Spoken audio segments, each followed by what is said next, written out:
Hello, everybody. Message number 2 for the week. Hope everybody's doing well. And we pick up message number 132. And you can stop the video and look these up on the blog yourself and read along. Those who know the blog. These will be on page 1 probably, but you have to scroll down and find page 1. Again, I don't know how the blog appears to you. It will appear differently and set up differently to a viewer versus how I see it. So I can give you how I find it on here, but it may be incorrect for how you're viewing it. So just look for somewhere it says page in the drop down menu, you find the other pages, and go down to page 1, look for message number 132. I try to give out all these numbers and how I have them numbered. And again, not necessarily going to be when they occurred. So I wasn't, when this all started, I wasn't writing down the dates or the numerical order of these things. It was over a year before I realized, hey, I need to be doing this. I never expected for them to continue or get to the amount they have. I'm still amazed at how many I've received. I'm always amazed by what God does for me and how He uses me. So you will be too once you give over control to Him and focus on Him. He'll just blow your mind, left and right. You'll be cruising along, mind your own business. All of a sudden, boom, something amazing happened, or epiphany, or something. It's awesome. It's awesome. Nothing can blow you away more than what God can blow you away. But when I get to the ones with the dates, and I'll give you the dates, and that'll help you zero it in more on where on the blog you can find them, because the dates always, once I get into the dated ones, the dates are always exact. The numbers don't necessarily match. Number 132. Now this is from Jesus. Again, him directly speaking to me, or a messenger, I don't know. My deepest concern for all mankind, for all those who will be left behind. So simple a thing to save the soul. Believe in me, be made whole. I came before to make contract anew, the New Testament, when all was placed within full view. He was here, he was here, he was here. In body form, you see, I'm speaking to you, God. They still didn't believe. Follow me was all I asked. No simpler thing had I tasked. Why so many have sought for answers from here and there like religious dancers? Going from one religion to another, church to church. And all you have to do is open your hearts, truth shall unfold. Hear my words so oft been told. Deeds for deeds go unnoticed. Hopes for blessings float before us. Look within for holy purpose. Look within inside yourself. Dispel all thoughts. Seek to measure us. Dispel all thoughts and try to judge us and measure us. Don't worry about that. Indelibly stamped on hearts of gold, words of worth from days of old. All know them, sent from above, given at the start with purest love. So you know the truth. We all know the truth. It's written on our hearts. But it's covered up and buried by walls of Jericho, by all the crap we're focused on. We're looking out, so busy looking outside and searching for Him outside, searching for source of happiness and others to make us happy, things to make us. No, it all lies right inside of you. Everything you need and seek is inside of you, provided by Him through you.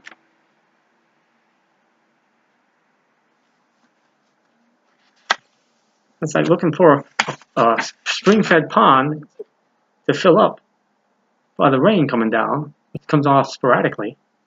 Instead of looking down and say, hey, it's coming from underneath the ground, welling up. So you're looking in the wrong place.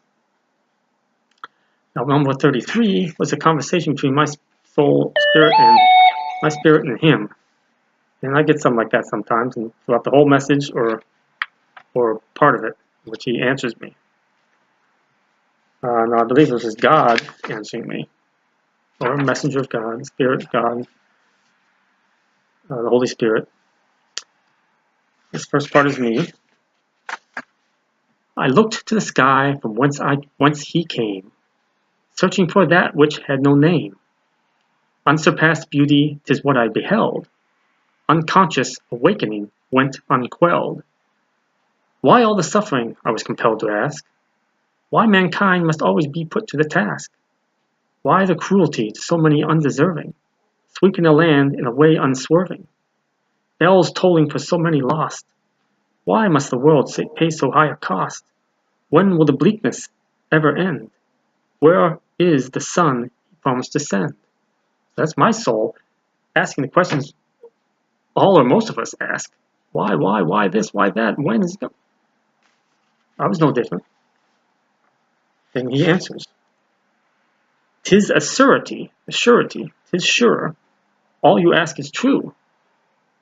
Answers to all lie deep inside of you. Communicate through him directly. I hear all that you wish to know. He hears everything we're crying out about. Through all time, matter not whither you go. He's heard it from the beginning of time, from man, no matter where we're at, what we're doing. He hears us. So many turned away, turned their backs on my love, given freely by me as I watched from above. The world is a quagmire. The foreigners don't know what the word quagmire is. It's like quicksand.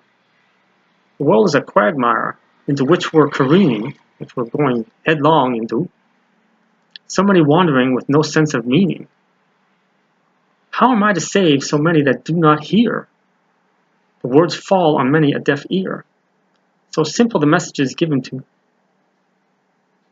So simple. Okay, that's me again. That's where he ends. He says, he's asking me, how, Tim, can I save so many that do not hear? Do not try to hear, do not want to listen, turned away from me, rejected me. Their words fall on many a deaf ear. How is he to save them? It's like basically saying to him, no, I don't want to be saved. I don't need your help. I don't need you. Why? We don't know the particulars of all these people, horrible things that happen. We don't know the reasons why all the time. Sometimes it's because of him, sometimes it's because of them. Everybody's so quick to blame God, yell and condemn God and criticize God. Like, whoa. God is perfection. He has a perfect reason for doing everything or allowing everything to happen. We need to look deeper. And we don't know the particulars of this person's life who may be suffering or have suffered. What happened? What choices did they make to put them down the path where they're at? We don't know. May it be their fault, may not be their fault. But don't be blaming God. Don't reject God. Again, the devil's at play for a long time, thousands of years in this place. And it's me again. So simple, the message is given to me. You can see my frustration in the first part, and I'm frustrated here that people aren't getting what I'm sharing. And I remember that. And I was getting so frustrated. Because I'm getting it. If I can't get it, why can't anybody else get it? So simple the message is given to me. Why can they not open their hearts to see? Grant me the grace to open their minds. Help me, Lord, to open their minds and free them of all that blinds. And he answers again. Eloquence shall flow from your lips from me, with words to set all men free. What lies within their hearts I see. I know what is needed for them to be. But choice must be theirs, as I gave in the beginning when he emerged from the cave. Again, eloquence, beauty shall flow from my lips from him, through me, with words to set all men free. So all these words, these messages are designed to help you. You may not even realize it when you're reading them, but at least read them. Even if you don't understand everything in them, read them. Keep reading them. It's like they're taking seeds and being planted within you. Keep talking to him, the communication with him, the relationship with him and his angels to help tend that crop. Get those seeds to grow within you. And over time, especially those who've been reading all along for a long time, think back. Where are you now versus where you were when you started reading them? Go back. Read some of these old ones. I've said many times. See, hey, I didn't get that before. I get that now. And read the Bible, things you've read before. Like, hey, I get that. Another meaning there that I didn't get before. Test yourself. Check yourself. See how far you've come. You might be surprised how far you've come without realizing it. Words to set all men free. What lies within their hearts, I see. He sees everything in your heart. He knows what is needed. I know what is needed for them to be. But the choice must be theirs, as I gave. Free will. He doesn't force himself on anyone. He doesn't force anything on us. Put things before us, but still have a choice as to accept it or not. In the beginning, when he emerged from the cave. So in the beginning, when we start dwelling in the cave, we came out as modern man. Be not troubled. Many shall hear your voice, and awaken them to make the right choice. So he's telling me not to worry. And I do. I get worried and frustrated. But I gotta let it go. It is not my concern. It is my concern that I want everybody to believe and grow and take it to heaven. But I have no control over that. So I gotta let it go. I gotta let them go. I can't be concerned with, I can't stay behind and help them because they have other things to do. They go forth. If they don't want to be helped, so they slap your hand away. Others you help. They slap your hand away, basically, or shun you. You gotta leave them behind. Somebody's drowning, you throw them a life raft, throw them a line, or a life preserver. Tell them what to do. They don't take it. It's not your fault. They chose it. Okay. Stop there on those two. Those helped. And I wanted to I'll talk about I've talked about this before. I guess what brought it up was this reading on the news, but online news about this little boy, how old he lived to be, but his diseases, it was fatal to him, suffered so long, in hospital on machines. They let him free, go up on top of this one hill, climb this one hill, and someone to get up there, and he's thanking Jesus, praising God. Small child. It reminded me that these children are like angels. Yeah, some of them suffer. One thing I learned, when my daughter, Angelica Marie, was aborted, I carried that guilt, I carried that burden for a long time. So she showed up and freed me of it. And later on, I was let known that she was never supposed to be born. She was only supposed to be conceived, so that she'd be my guardian angel. The soul's journey is a finite number. When it became finite, no longer infinite, I'm not sure if it was always a finite number of souls created. But the soul's journey is to be through conception, which is when sperm and the egg come together. That don't mean nothing. But boom, that soul is placed right there at that exact moment. There's a soul, there's life that grows around it. That's conception. And from conception to birth, lives through life, passes, and ideally makes the right choice after having learned and grown and fulfilled the purposes it had, and returns to the light. That's the positive soul's journey.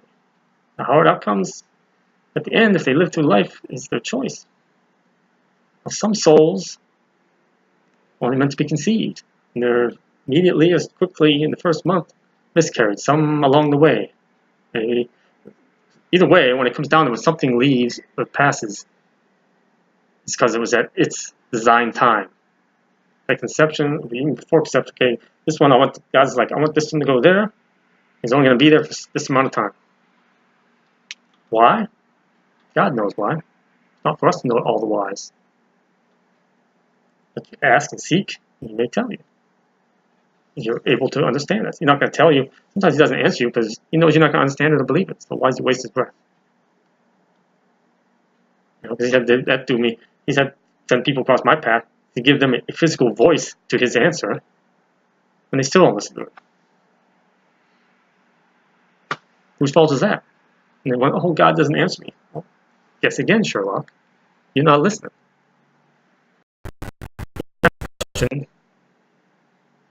Be paying attention for the answer. Don't answer it yourself and then say, hey, nobody gave me the answer I wanted. No. Doesn't work that way. That's self-centered. That's self-idolatry. The why some are miscarried sooner. Sometimes I'd be, hey, He may have changed His plans. It's very possible too. He can do that. He's God. When He saw, hey, well, this one's going to be born too many problems, or it may cause the mother to die or something. It's not her time, so something went wrong. maybe because of free will choice of the mother. Maybe she was smoking, maybe she was doing drugs, whatever. And some were born with mothers like that. But everything fits into his plan, each soul's journey. But when they're miscarried, the children are immediately taken up, whether they're pre-born or post-born. Born is post-born. They're taken up to heaven. And they become your angels. They're your guardian angels. So the ones that are miscarried, taken up, they're greeted. And I've had this from other unborn ones that have communicated to the mothers through me. If you read all the messages, you would have read those too. And I don't know nothing about these women's miscarriages, but here's a child communicating to the mother. Hey, guess what? I'm your daughter. I'm your son. Tells how they were greeted, taken in, and they're taken care of, like a heaven nursery, lack of a better description. And they're taken care of. And they're raised, and they're taught, and they learn when they get to the age where they can communicate, learn to communicate to us. Angelica first tried it, she would have been about like 5 here. I didn't know it was her. That was the first vision I had of her. The second one, she was a mature woman, fully grown. Would have been like 21 or 2. So they're created to be our guardian angels. We all have a guardian angel. Maybe many of you ladies out there who conceived and miscarried didn't realize it. They've miscarried. There's one person I know had a daughter miscarried. And she mentioned her son that nobody knew. Her brother nobody knew. He had been miscarried in the first month, which nobody would have known. No signs of pregnancy, conceived and immediately miscarried at the first menstrual cycle. Would have known it. But he was actually there before her. And he said in his message he had to go, he was on his way in towards heaven, and he was called back to receive her. She came later, years later. But from the time he got there to how far he made it, was passage of number of years on Earth. And he had to go back. Again, space and time don't exist there. So we all have guardian angels. But the soul's created to become our guardian angel. Now sometimes, why these ones suffer, that are born and suffer and they die young, as infants, as babies, as small children, as young children, young adults, it's because you were given an extra blessing.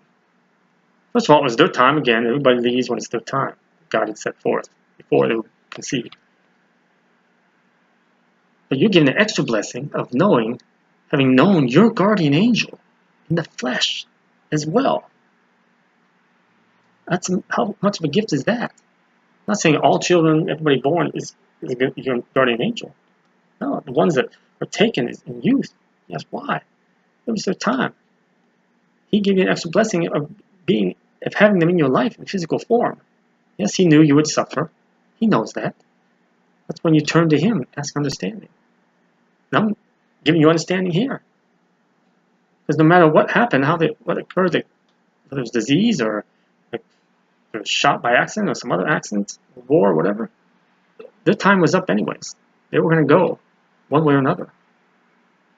You were given them that blessing of having as long as you had. So give thanks. And I know it's very hard. I have lost a child. She was born, but not having known her in this world.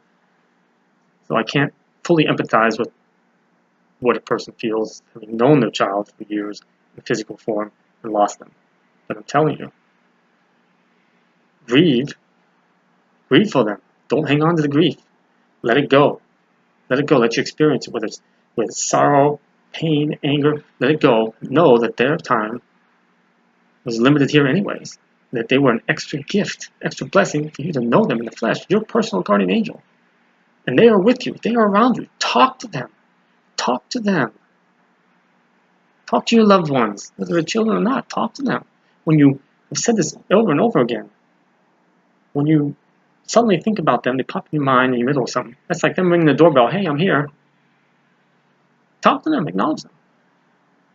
Or when you just consciously give thought to them, it's like you placing a call on your cell phone. Hey, I'm calling you. And they'll come to you. Again, no space and time. No matter where they're at. They could be looking at another watch over another loved one on the other side of the world, boom, they're with you at the same time. Again, no space and time. Don't worry about that. But so you should talk to them. Don't think. Be happy that they're not going to have to suffer what's coming. They're not going to have to suffer in any way, shape, or form here on earth. That they're in heaven. They're happy. They're taken care of. They're well. In God's light and grace. They're there to help you. And your loved ones that aren't guard angels are here to help you. Like the one friend's father, the two girls here to help them. He's returned. He left because he was supposed to leave. God needed him to do things. To come back and help the girls because they have purpose. So it all comes down to the main reason somebody leaves is because it's simply their time. Be thankful for the time that you had them. Because we all are a gift. Everything we have in this world is a gift. We are a gift to each other. It's preset, predetermined. I know people don't believe in predetermination. Well, not believe all they want. Doesn't change the fact. Things are predetermined, but we have free will thrown into the mix. So we can choose to resist or reject that predetermined path. It's God's will against versus our own. That's what it is. It gives us that blessing of free will. It's a double-edged sword, though. Use it wisely. Now, so we have these guardian angels. They're here. Communicate with us. Talk to us. Help us. So talk to them. Grieve. Ask them to help take away that pain. And they will. They will. Believe in them. Believe that they're with you. Talk to them. And believe that you're talking to them. Believe that they're hearing. The more you believe it and let go of the stuff that blocks you communicating with them, the grief and the pain, the anger, the more you will experience. Maybe suddenly you might sense something. Or you might hear like them talking to you like, oh, I'm imagining things. Don't think that way. Believe it. That's how you build faith. Again, for those who have much, much more were given. For those who have little, what they have will be taken away. It's faith. You believe that little stuff. You keep believing it. And it builds. And you start experiencing more and more and more and more. I wouldn't be where I am now with all this stuff had I not done that. And he's told me along the way, Tim, I can stop this anytime. You'll be okay. But I have need of you. It's your choice. I want what he wants. I adopted that mantra. I want what you want. I want what you want. It's not about me. It's about him. That's in Galatians. It's not about him. It's about me. It's not about me. It's about him. It's not about what I want. It's about what he wants. So talk to them and believe and let yourself grieve. Don't let anybody tell you that, oh, it's been long enough, you need to let it go. Or, oh, there's no time limit on grief. We're all different. We all deal with it differently. But important thing is to let it flow. Let the pain flow. If you want to beat, stomp your feet, primal scream, do what you need to do. Write it down. Write in a journal what you're feeling. Talk to people, even though they're tired of listening. Talk. You're emoting. You're evoking. You're getting rid of this stuff. Just every which way you can, just get rid of it. Don't lock it inside. That's what the devil wants. That's just spiral downhill. God doesn't want that. He wants to lift you up. So offer it all to you. Include that in your nightly guilt and sin offering. You say, offer all your guilt and sin, your tithing, your sacrifice to the Lord. Here, take it from me, Lord. Take all these burdens of grief, the burdens of pain. Take them from me. The anger I feel. Being angry at God. I cussed God up and down years ago, before this started. When I lost a number of people over a 2-year period.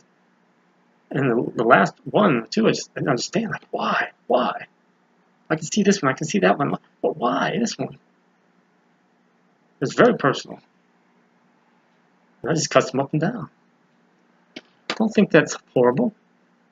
He's never had somebody cuss him up and down and be angry at him. Why does that anger come from?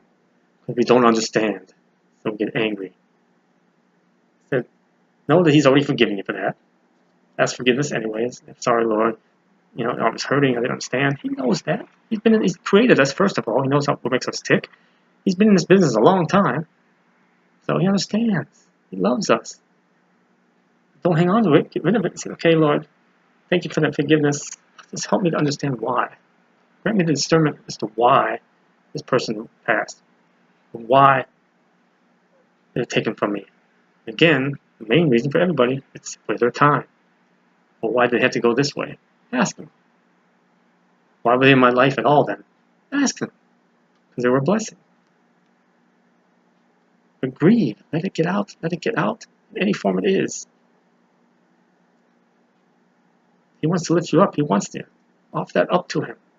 Give thanks to him and praise him. You will understand. I promise you, you will understand. Will it be right away? Could be. Will it take years? Could be. It's up to you. You really are the determining factor. The more you open up your heart to him and let him help you, the sooner it will be. And it will be. So with that, I end this video, and hope I was able to help somebody, even one person. Awesome. More, even better. God bless.